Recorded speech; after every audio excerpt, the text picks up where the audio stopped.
Hey everybody, my name's Ed. Okay, so I kind of had the idea to do this video uh, several weeks ago. Tim Howlermouse did a video where somebody asked him a question about how he felt about, certain individuals, doing doing crowdfunding to, get their comic out there and, having a lot I'm sorry, excuse me, a lot of success with that. And is this going to lead to a change in the industry or whatnot? And and I think Tim's main thing was maybe it will. Who knows? Let's see. But whatever happens, the hobby, the comics as a hobby, will survive no matter what. He's talking about of course, people being into comics, sharing comics, discussing things back and forth, and that was really profound. Excuse me, I found that really profound, because I believe he's right. I believe that's true. I believe no matter what happens to comics as an industry, whatever happens to any of these companies or any of the intellectual properties they own, the idea that there's people out there who like comics just because they like comics and they want to indulge in that medium and in that art form, and they want to share it with other people. The hobby that will survive. Since I saw Tim's video, I came across a few other videos that kind of, made me think about this as well. I saw a thing with, Comics Crack, where he's talking about how he doesn't, buy that many new comics anymore, but he's totally still into, the hobby of, finding things and reading them, and how much fun that is. I actually remember a video from somebody else I saw. It might have even been last year, and it was some young man, and part of the video was he was like, well, I'm back. I haven't made any videos for a while. I know I can get lots of hits if I just keep roasting these bad comics, but at the end of the day, I want to enjoy my hobby, so I'll probably be doing less of that and just concentrating on the things that I like. And it was like, yeah, that's of course, we all want to enjoy this thing that we're supposedly doing for fun. I saw another video by somebody else recently, which was kind of a slightly different take, and which maybe we'll get into it in a moment or two, where he was kind of coming from the sort of comics gate side of things, and this guy, he wasn't calling people names or doing anything like that. Just the few videos I've watched of him, he just seemed like a genuinely nice guy who may or may not, whatever. He just seemed like a nice guy, and I felt that he was, presenting his thoughts and views in good faith. But one thing he was saying, like, what we, want, is the idea of, we want, one thing, of course, we want, comics professionals to not, be so belligerent with fans. Yeah, and sure. Well, I'm not going to get into a big deal about that, but it's not a one-way street. That whole, all these sort of Twitter drama and all that sort of thing. Well, yeah, comics professionals need to take some responsibility, but certain fans need to take responsibility too. But anyway, that's not the point I want to get to. But it was like, we want good stories. We want the market to get back to how it was like at some time in the 90s, where a decent selling comic could sell uh, 300,000 copies, and maybe a niche indie comic would sell, uh, 20 or 30,000. And because we got to that point, the market would be really healthy. My thing about that is, I really feel that those days are gone, okay? And they're not coming back. And if they are coming back, they're not going to come back with the direct market being what it is or the way it is now, okay? The direct market has been struggling for years, and it's kind of limping along and limping along and limping along. And I'm just not sure that model can still sustain itself, okay? I don't think there's I don't know there's any way you're going to get I don't know if there's any way you're going to get people, I don't know. I just don't see that thing going on anymore. Okay, you know what I mean? Comic books don't cost 50 cents anymore. They don't cost 75 cents anymore. They don't cost a buck anymore. And you don't see them everywhere anymore. You don't see them at the drugstore. You don't see them at the newsstand. And like I said, where you do see them, the comic book shops, there's fewer and fewer and fewer of those places. And I don't know if that's anybody's fault. I mean, I think that's just, we're living in the 21st century now. That's just, that was a 20th century model, and that's gone. You know what I mean? People, read their news online. They're not waiting for the early edition newspaper and the late edition newspaper anymore. They're reading the newspaper online. We're not listening to America's Top 40 and then going to Zare or Kmart to get the top 40 uh, 45 vinyl. You know what I mean? It's just a different world. The question to ask then is, if Marvel Comics went out of business tomorrow, you know, so if the direct sales market finally went under, would that be the end of the world? Would that be the end of comics as an industry?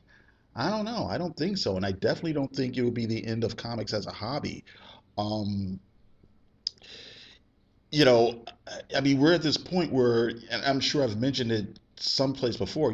Tower Records is gone under, but people didn't stop listening to music. Appointment TV is no longer a thing, but people still watch television shows.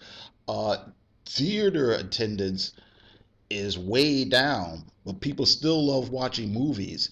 I mean, all these other industries have had to find ways to adapt, and they are. And it's maybe time for comics to do that as well. um, if if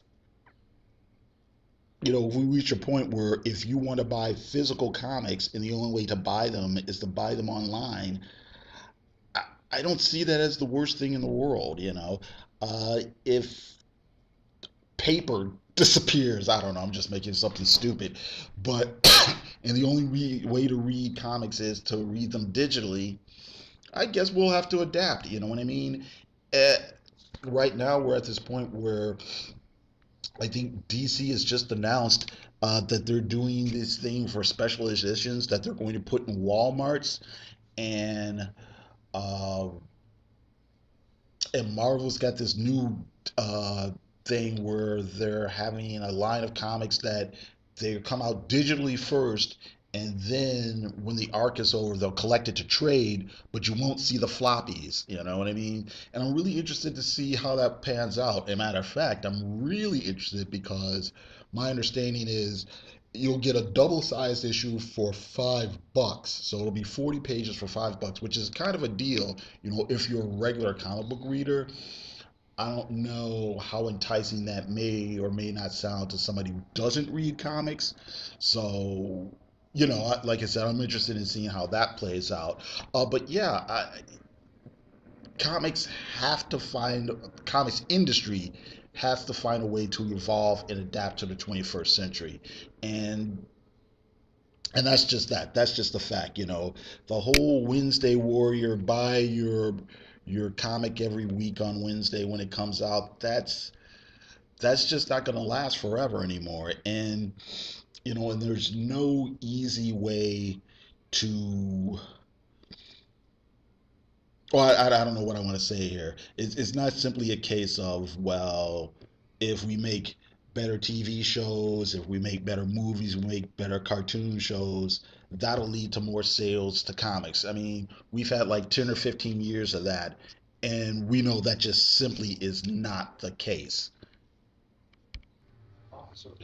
Yeah, you have to get the actual comics into the hands of potential readers. And let's face it, it's not going to happen by, doing videos, burning Squirrel Girl comics or starting Twitter feuds with, egotistical comics professionals.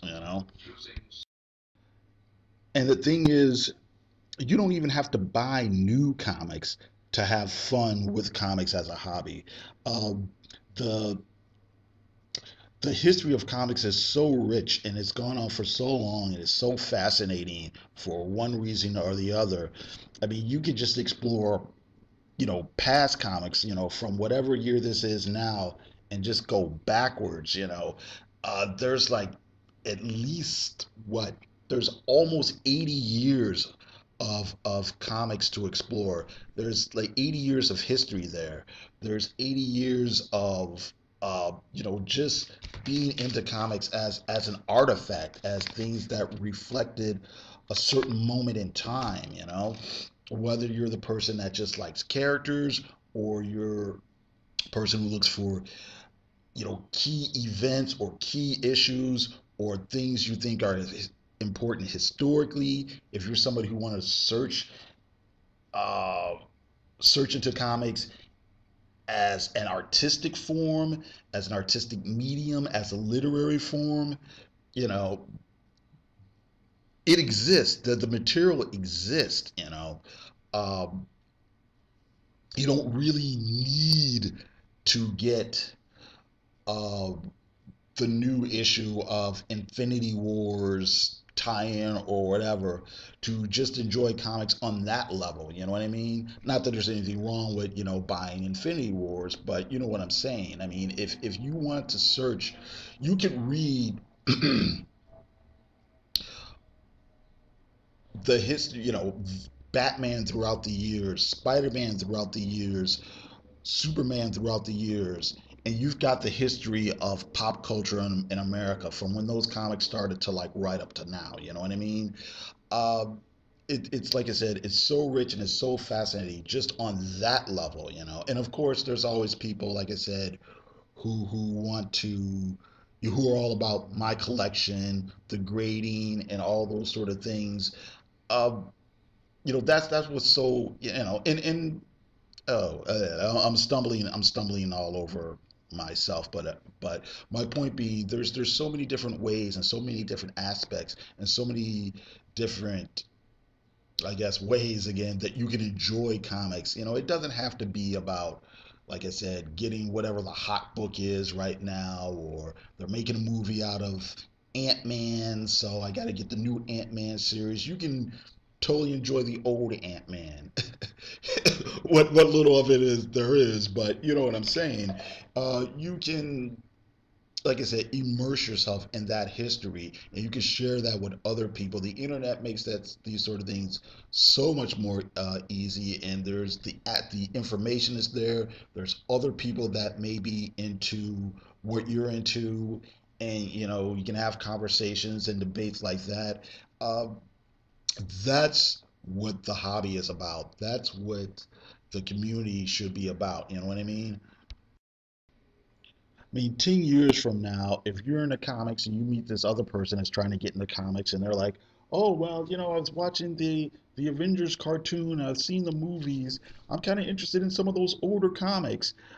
Nobody's going to care um, who said what on what YouTube video. You know what I mean? You're gonna tell them, yeah, you're in the Avengers. You should check out that Roger Stern run, or you should check out that Brian Michael Bendis run, or I kind of like this about the Jason Aaron run, but I kind of didn't like that about it.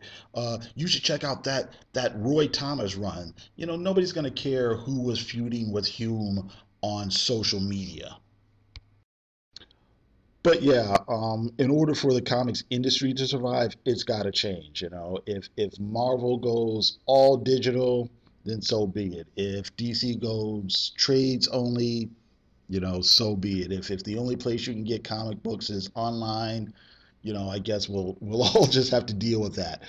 But and hey, you know what? If by Richard Meyer doing his crowdfunding thing, if it encourages some of his fans who might be disillusioned with Marvel and DC, if they are inspired to, look to see what other, independent creators are doing their own comics, and they decide to check those things out as well, then, you know, excuse me, something good has come out of it.